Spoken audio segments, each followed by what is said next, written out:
Latitude Media, covering the new frontiers of the energy transition. I'm Shayle Kann, and this is Catalyst. I think ERCOT has become a cyclical market, maybe especially for batteries. There was a big push through legislation to support new gas-fired generation in ERCOT. I think if you look at forward markets, that's not supported by market pricing today. Coming up, the fate of the power markets in the Mid-Atlantic and Texas.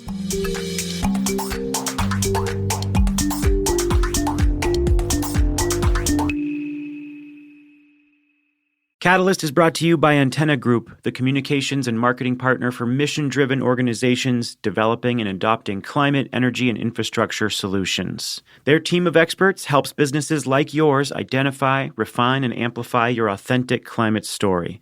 With over 3 decades of experience as a growth partner to the most consequential brands in the industry, their team is ready to make an impact on day one. Get started today at antennagroup.com. What if utilities could meet surging electricity demand with energy assets already in homes and businesses? Uplight is making this possible by turning customers and their smart energy devices into predictable grid capacity through an integrated demand stack. Uplight's AI-driven platform activates smart thermostats, batteries, EVs, and customers to generate, shift, and save energy when the grid needs it most. Learn how Uplight is helping utilities unlock flexible load at scale, reduce costs, and accelerate decarbonization at uplight.com. What if the next big source of grid reliability is already sitting in your home? Energy Hub software coordinates thermostats, EVs, batteries, and other devices, so they operate as a flexible resource when the grid needs support. These virtual power plants, or VPPs, help keep costs down, strengthen grid reliability, and support a cleaner energy system, all while reducing the need for new infrastructure. More than 160 utilities trust Energy Hub to manage over 2.5 million devices. Learn more at energyhub.com. I'm Shayle Kann. I lead the early stage venture strategy at Energy Impact Partners. Welcome. Okay, so I'm admittedly breaking the fourth wall a bit here, but we did, I think, something like 48 episodes of this podcast last year, 2025. And amazingly, the single most popular episode was about the capacity crunch in PJM, the wholesale power market in the mid-Atlantic of the US. And I must say, that makes me very happy because I am and have always been a power market nerd. And man, what's going on in power markets right now is wild. So let's let that flag fly. Joining me today is Paul Segal, who's the CEO of LS Power. Folks in the power markets know LS Power well, but LS is big and owns all sorts of generation and storage and transmission assets all over the country, and Paul's right in the middle of it. So I brought him on to talk about 2 markets that have been interesting lately. First, we talked about PJM, which is where the federal government has proposed an emergency auction to make data centers, quote, pay their way. And then we talked about ERCOT, where there was a recent winter storm that was forecast to possibly hit an all-time high for peak load, and then didn't. And the price spikes that we're used to seeing periodically in ERCOT also never showed. So what does that mean? So interesting. Here's Paul. Paul, welcome. Thank you. Good to be here. All right. We're going to talk PJM and we're going to talk ERCOT in that order. So let's start in the Mid-Atlantic. I want to get to this DOE emergency order and the concept of data centers bringing their own generation and all that. But I want to get there after we talk about what's happening in that market at the high level. So start me off with the 30,000-foot view. Like, what is the state of affairs in PJM? Yeah. Look, there's been a lot of change, and the change has been quite rapid. When we rewind back just a couple of years, we had capacity clears that were going off between $30 and $50 per megawatt day. And that compares to a little bit over $300 a megawatt day in the more recent clears, and subject to the cap in the capacity auction mechanism. Those low clears were in many ways, I think, sending the signal that we had more than enough capacity. We had a period of time between, let's say, 2008, the great financial crisis, and really the last year or two, where there was virtually no demand growth in the PJM market. And in the absence of that demand growth, the environment was really one where new assets were being added to the market to replace older assets, less efficient assets, higher fixed cost assets, along with the addition of renewable projects supported oftentimes by state level mandates or corporate procurement.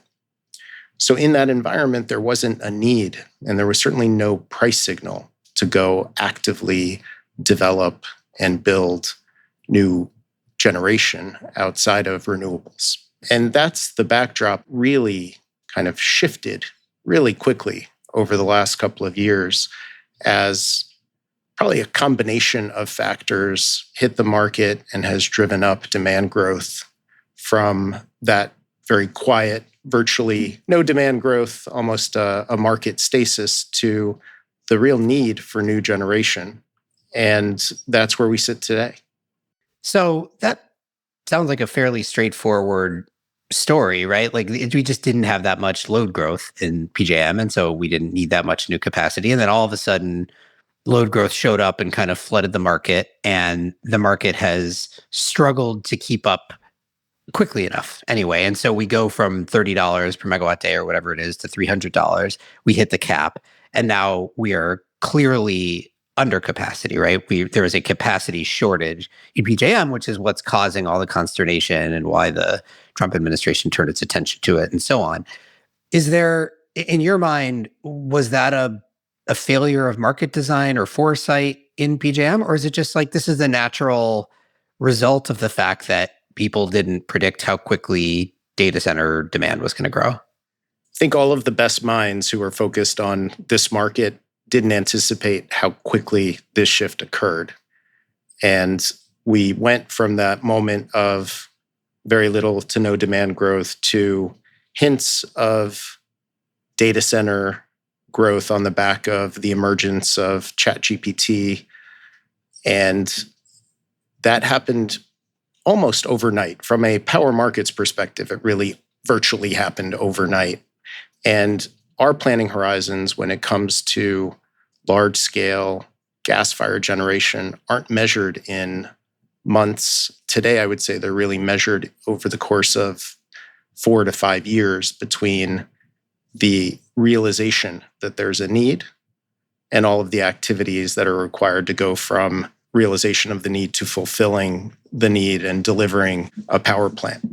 Okay, so the signal is clearly there now, right? That we've now had 2 years in a row, right, of auctions that hit the cap. So recognizing it takes time to get new capacity online, we've clearly flipped, and it's obvious to everyone that there needs to be more capacity.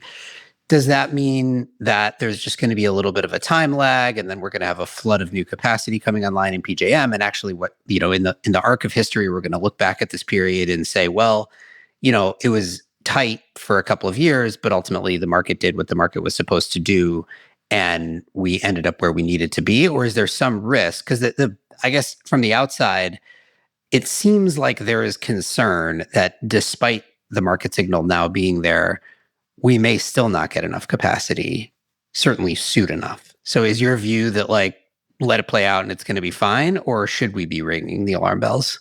These markets are pretty complicated, and there are a variety of different resources that we can look to fulfill the needs of the market on different timelines. One of the things that we watch as a resource that can respond the absolute fastest is demand response. I think that's a good place to start. So if you look at demand response and what's happened to demand response over the last several auctions, we haven't had much more demand response participation, in spite of the fact that the price signal has gone from virtually no payment for capacity to a very meaningful incentive through the capacity payment to bring capacity to the market. And again, I think we need to recognize that there's a rotation inherent that's happening now, where demand response for so many years was a resource that was almost never utilized.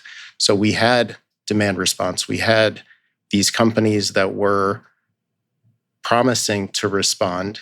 They were taking a payment as consideration for their capability to turn their utilization down.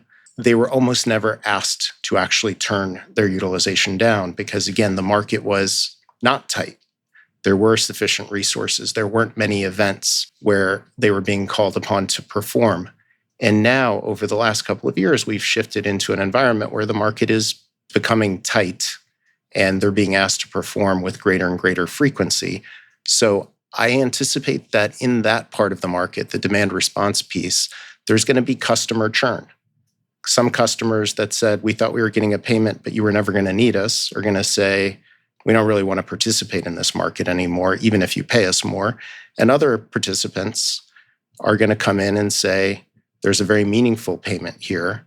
We weren't really aware of it. We are now.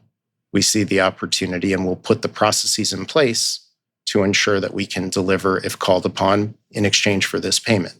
So demand response is something that can be turned around as a capacity resource on a very short timeline. Yeah, I mean, I guess you just described it, but it's still notable, right? I was surprised to see that demand response didn't grow between the previous auction and this most recent one, because as you said, like the pricing, if you have 10x the value, plus or minus, yeah, there should be some customer churn. People were not expecting to be called upon as often, but you'd think on balance, on net, you would still get a fair amount. And it's the fastest, as you said, like you don't need a 5-year planning horizon to get new demand response capacity online. So it's the one that you would have expected could turn up quickest, and that with the appropriate price signal, it should have, but it didn't, at least not yet. Is that just sort of, it takes time to build the momentum and now you have to reorient with these customers to tell them that they're going to get actually called upon more?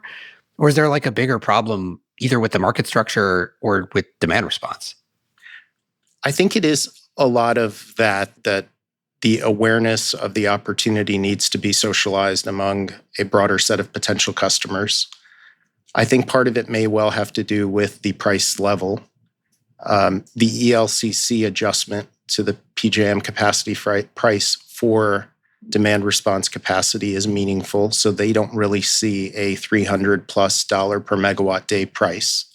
In other words, the value ascribed to demand response also went down over that period. Correct. The value delivered to the ultimate customer went down from what we notionally see as the gross capacity price. And we can look at these last two extreme events, both in PJM and in ERCOT, and see that there's actually a whole lot of incremental demand response that's ready and willing to perform if they have two things. One is sufficient notice, and the other is price levels that aren't really reflected through the capacity auction. Right. We're going to come back to demand response and sort of flexibility in response to price, I think, when we talk about ERCOT, because you have some interesting insights on what happened in the recent storm there. Maybe before we do, though, staying on PJM and moving on from demand response to new generation. So there's now 2 years of this price cap. Price signal is high. Presumably, there's a lot of new generation capacity in planning and interconnection and development, et cetera. And then in comes DOE with this emergency order on top of that, kind of a separate, it seems separate and apart from the existing PJM capacity mechanism. Can you, I guess, first just describe what that DOE order is meant to do or what the thinking is behind it? And then we could talk about, is it a good idea and does it fit with the existing paradigm? Yeah, we'll wait to see how it's implemented, and there will be a process at PJM. There will be a variety of parties that will provide their input. So I think we know conceptually what the governors and the White House have proposed here. And in short, I think the concept is that large data center loads that are driving a lot of the reset in these markets, they're creating the demand growth. They're creating the need for new supply, should be responsible for paying for that new supply and the cost of getting it integrated into the grid. And I think that there is some good rationale there. And why is it different than past practice? One, these loads are extraordinarily large. Two, we've gone through this, again, very short period where prices for building a new large generation resource went from, let's say, for a combined cycle, 10 years ago, we could build a new combined cycle for a little bit over $1,000 per kW. And today, the cost for building that same combined cycle has doubled to tripled. And it's happened again in a very short planning horizon. So bringing that incremental capacity on, integrating it into the grid will have a very real impact on costs. And so if there were a way, and I think that this is the drive behind the executive order, if there were a way to allocate that specifically to the customer that's creating that dynamic, that would save the rest of the consumers from being impacted by that step up in cost. Okay, so conceptually, it's in some ways not dissimilar to what you see in other places where vertically integrated utilities are signing up tariffs with individual large load customers, data centers usually, and saying it's a bring your own generation concept, right? You pay to get generation, or in this case, capacity that is going to be sufficient to meet the needs of your load. So that's kind of the idea of the emergency order. I guess I don't really understand how it interacts with the broader PJM capacity market, though. Like, will a project be a part of both? Or is it like, Meta or Google or whoever will, through this emergency auction, sign up a gigawatt? There will be a gigawatt of new capacity, and that's not going to be considered in the broader PJM capacity market. I think all of those things are yet to be determined and yet to be worked out, probably through a stakeholder process at PJM. But I think that the concept is that if this growth is to continue, I think that there is a real argument that for the ongoing social license for these large loads to come into a market, that they will need to be responsible for their price impacts. One capacity auction, and we can talk about all of the complexity that comes into, to your point, procuring this into a market. But I think one of the drives here may well end up being a more robust bilateral market where hyperscalers proactively, instead of being forced into an auction, but proactively go out there and procure resources that are well positioned to supply them with what they need and have the lowest impact on the rest of the grid and system, so that they can be brought in at the lowest cost and brought in with the lowest risk around executing all of the grid upgrades that are required to integrate them. So this emergency procurement, which prior to PJM's most recent load update would have been for 6 gigawatts. I think one of the questions is, post-load update, is it now 3 gigawatts? Are we procuring capacity? For a 2027, 2028 shortage, the only viable form of capacity may well be demand response. It may be some batteries. It may be integration of batteries behind existing interconnects.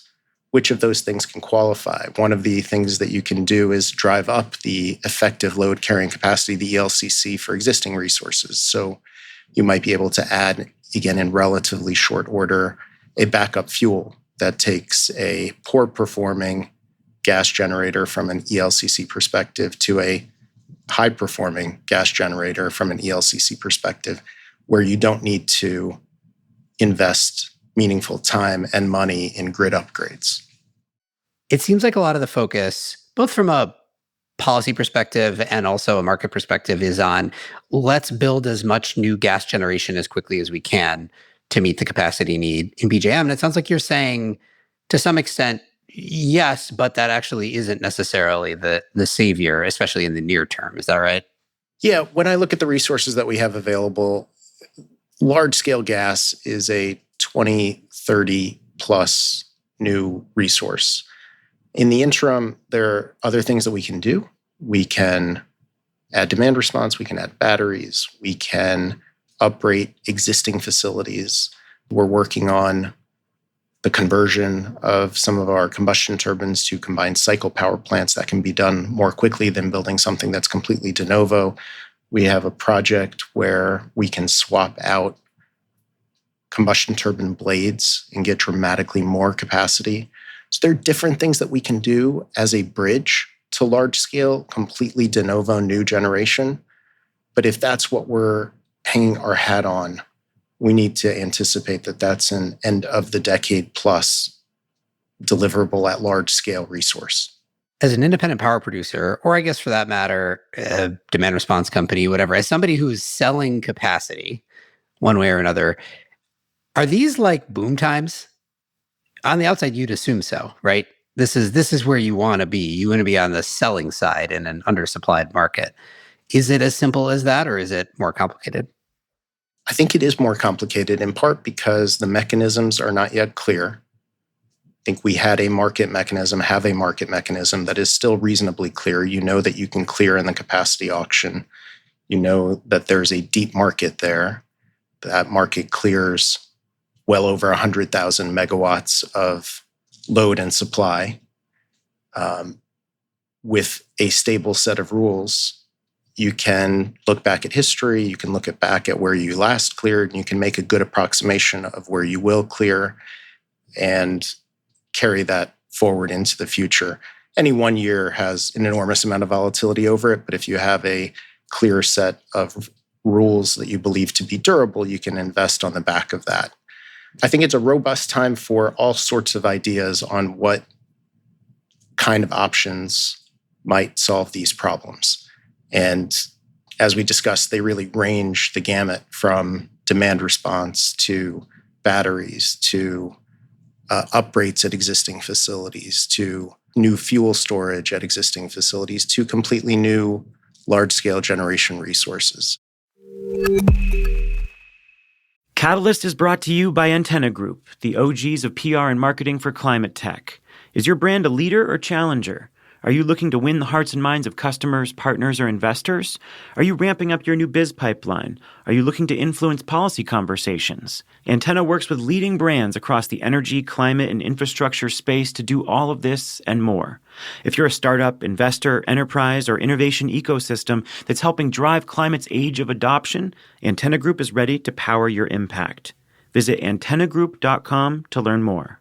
The grid is changing fast. Data centers, electrification, and extreme weather are driving a surge in energy demand. Utilities can meet the moment with existing resources by activating energy customers and their distributed energy resources to create predictable and flexible capacity with Uplight's integrated demand stack. Uplight coordinates energy efficiency, rates, demand response, and virtual power plant programs into one cohesive strategy to strengthen grid resilience, improve energy affordability, and make progress toward clean energy goals. Learn how Uplight is helping leading utilities harness over 8 gigawatts of flexible load at uplight.com.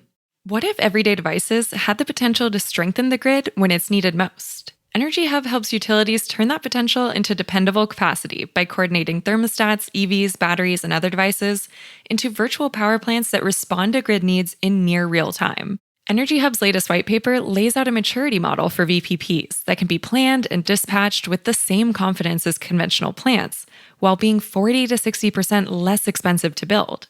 That's why more than 160 utilities across North America partner with Energy Hub to manage over 2.5 million devices that provide 3.4 gigawatts of flexible capacity. Read the white paper and discover what VPPs can do for your grid at energyhub.com.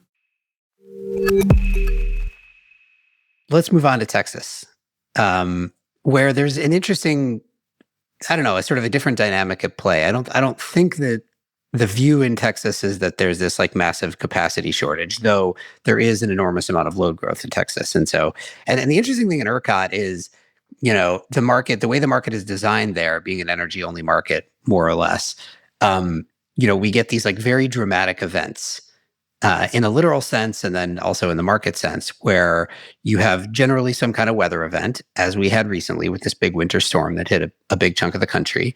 And everybody amps up for what's going to happen in those events. And then sometimes they turn out to be kind of a dud, and sometimes they turn out to be a huge deal with lots of outages and wholesale prices that are in the $5,000 megawatt hour range for days on end. And it, makes a ton of money for some folks and loses a ton of money for other folks. And so those events are always really interesting because it gives you a sense of what's going on in Texas and also in a bunch of other places in the country.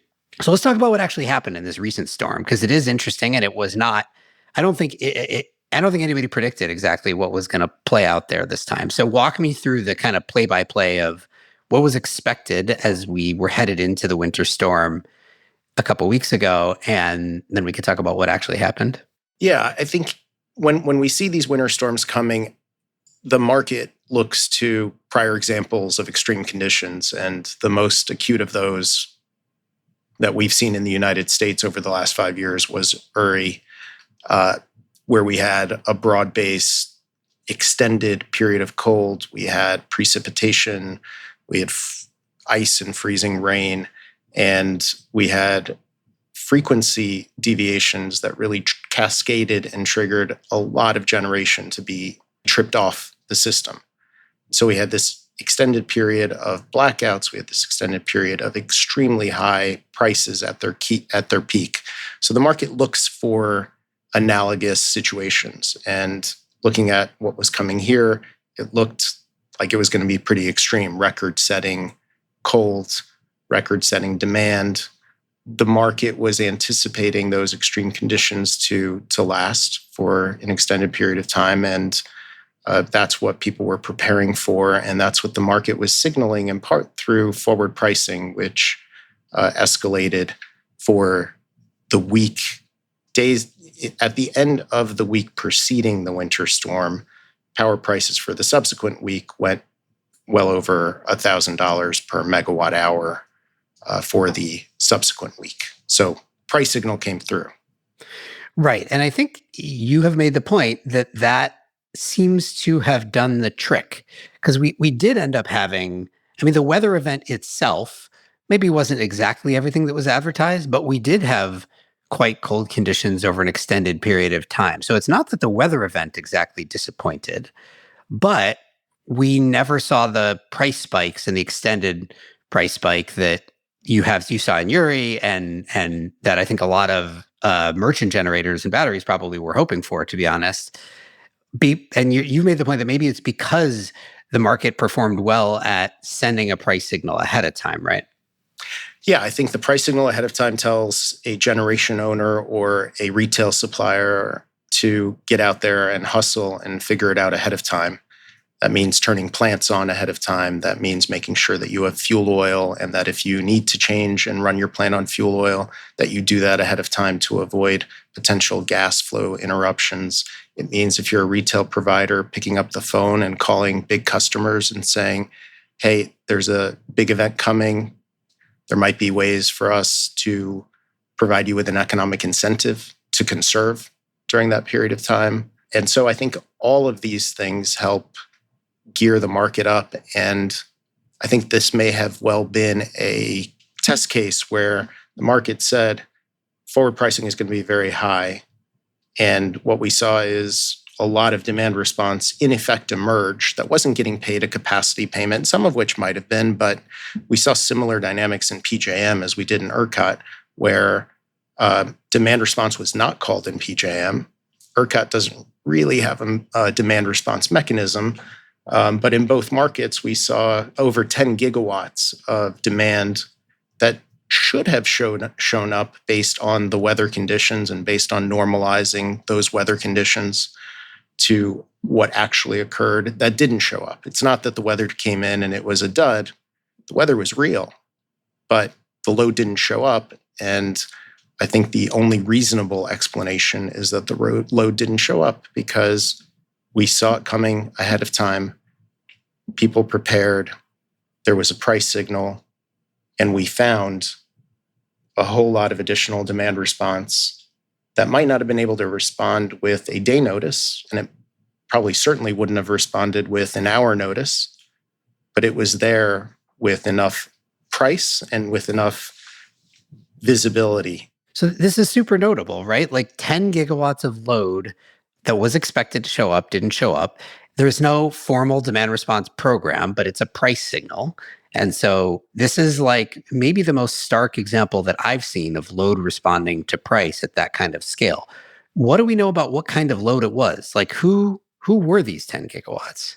So I don't know that we know definitively. I think we have to make assumptions about where are the large loads. I think you think about demand response, and generally you're looking for businesses where somebody is responsible for energy costs, where somebody has their sole job is to figure out how they can minimize the amount of money that a company pays for procuring energy. And in some cases, it may be an even more significant business decision where there's an opportunity cost associated with foregoing that production. So I think we certainly know that even at much lower prices and with a much shorter notice, that there are Bitcoin miners who can turn around and curtail their production. I would imagine that there are data centers now positioned to provide demand response into the market. I know that there's a lot of other industrial and petrochemical load in Texas, for example, that's well positioned to respond to high prices. Some of the LNG loads, who also had very high price signals to not export gas, may also have had and received price signals not to consume electricity off the grid. So there's a range of potential sources. And again, the question is, do we have the notice for that information to percolate and for those users to respond? I'll tell you one thing that's been interesting about it as I've thought about it for me. So I've long asked the question, this is an aside, but it'll relate. I've long asked the question, like, what's it going to take for large industrial loads to go off grid? Like, what are the series of conditions that would have to be true? And particularly, I'm interested in the question of, like, if you don't need 4 nines of reliability. So if you can go off grid with just solar plus storage, or solar plus storage and a little bit of backup or something like that. And so what is the type of load for which that makes sense? And my thought has always been, it's got to be a load where the OPEX to CAPEX ratio is high. Like, a lot of your costs are born in your energy cost. Your OPEX is mostly energy, let's say. So energy costs matter a lot to you, is the other way to put that. And second, this is the one where I think the evidence from Texas recently maybe counters this. I would assume you need to be in kind of a low margin business, because if you're in a low margin business and your energy costs are high, then yeah, if you are trying to continue production during a 3-day spike of $5,000 or $2,000 per megawatt hour prices, like, maybe that's gross margin negative production for you and it's not worth it to do it. Whereas if you're in a high margin business, yeah, your margin will be lower for those few days, but it's probably still worth it to you to continue producing. But for example, Bitcoin miners, right? They're pretty high margin, I think, generally. Maybe that's not always true, but they do seem to respond to these price signals. And you do see it in Texas in particular, where there's a lot of Bitcoin mining. So maybe I should reorient my prior and actually, like, more large loads are flexible according to price signals than I would have anticipated. And I guess the question to you is, should we be planning around price signal based flexibility as a significant contributor to alleviating these, like, capacity crunches in whatever market? I recognize ERCOT is uniquely structured to deliver it, but just abstracting away from the market context, do you view that as like a real sustainable thing? Look, I would certainly hope so. I think that when we look at the grid that we have, we utilize it on the order of a 50% capacity factor. So we can squeeze so much more out of the investments that we've already made on the grid. And oftentimes when we talk about the price increases and the investment that's needed, it's really to drive a solution for that marginal need. If we can avoid that marginal need through, again, a combination of price signal and time, we can utilize what we have to a higher capacity factor, which can allow us to drive down the costs of the grid, to drive down the costs of delivered energy. So I think that this is a moment that I think identifies an opportunity where I think this is in some ways a miraculous thing that can only be driven by a free market, where people saw this incredible price signal and decided that it was in their interest to use less at that peak. One thing that was interesting was that a couple of days after the extreme weather in ERCOT, we did have a day where prices went to well over $500 per megawatt hour for an extended period of time. And I think that was because a lot of the system exhaled. We weren't running everything at maximum capacity. We weren't prepared for the need for every last resource to be online and ready to respond. Everyone was exhaling, buying less gas, maybe shifting off of their fuel oil, demand response that we created in that moment of price signal, and that faded away, and we saw real pricing come back into the market. I'm curious what this means for, I've heard, without looking at the data, I've heard anecdotally that spreads in ERCOT have compressed for the past couple of years. And so for this is, I think, particularly relevant for batteries. There's a lot of merchant storage generation in ERCOT.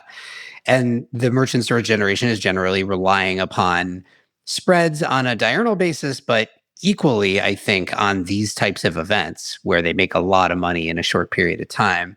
So what does it say about this merchant storage in Texas that we haven't seen those kinds of spreads in general, and that then when this weather event shows up, it doesn't result in these sustained really high prices? Is there a wave of merchant storage in Texas that's really hurting right now?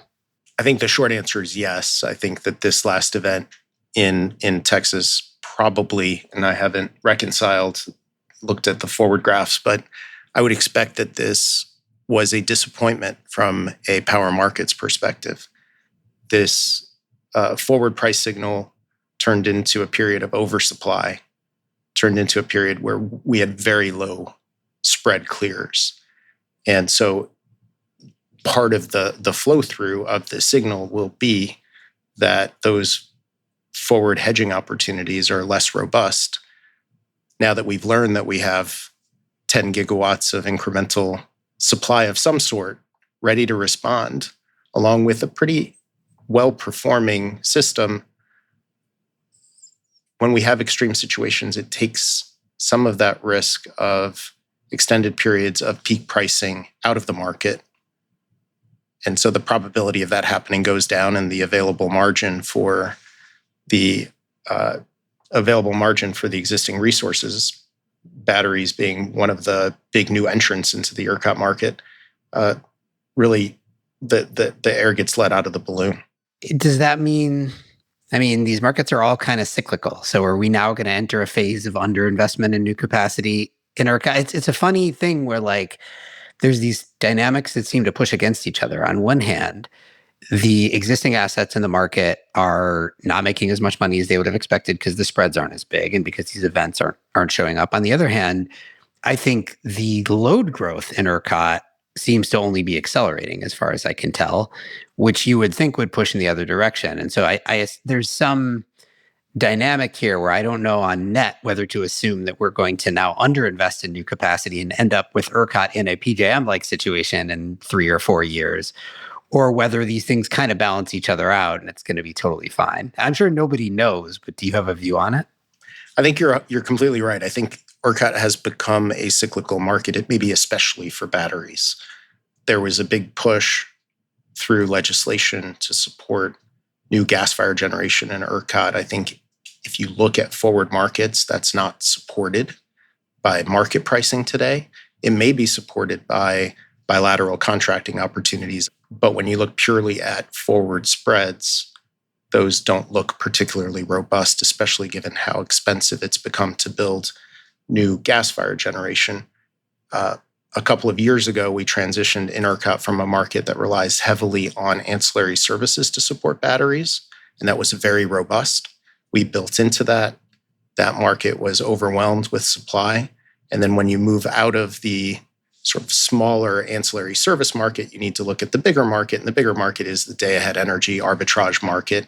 And at least today, probably over the course of the last year, we've had sufficient batteries to load to send a price signal that seems to be that you're not going to get a great return on investing that incremental dollar on the battery, in a battery. But that may flip again. And again, large loads who are coming into this market may not want to bear that risk. They may not want to live with that volatility that comes through the market. So that volatility itself, I think, will encourage them to look at contracting, to enter into longer term arrangements to mitigate their risk and to support ongoing construction development of the kind of resources that we're going to need to keep this market in equilibrium. Well, Paul, this was very fun. I look forward to the next weird flare-up being in like MISO or SPP or New England ISO or CAISO or something like that. I'll have you back on. We'll end up doing a tour of all the wholesale power markets in the US. But in the meantime, really appreciate your time. Looking forward to it. Good to talk to you. Paul Segal is the CEO of LS Power. This show is a production of Latitude Media. You can head over to latitudemedia.com for links to today's topics. Latitude is supported by Prelude Ventures. This episode was produced by Max Savage Levinson. Mixing and theme song by Sean Marquand. Stephen Lacey is our executive editor. I'm Shayle Kann, and this is Catalyst.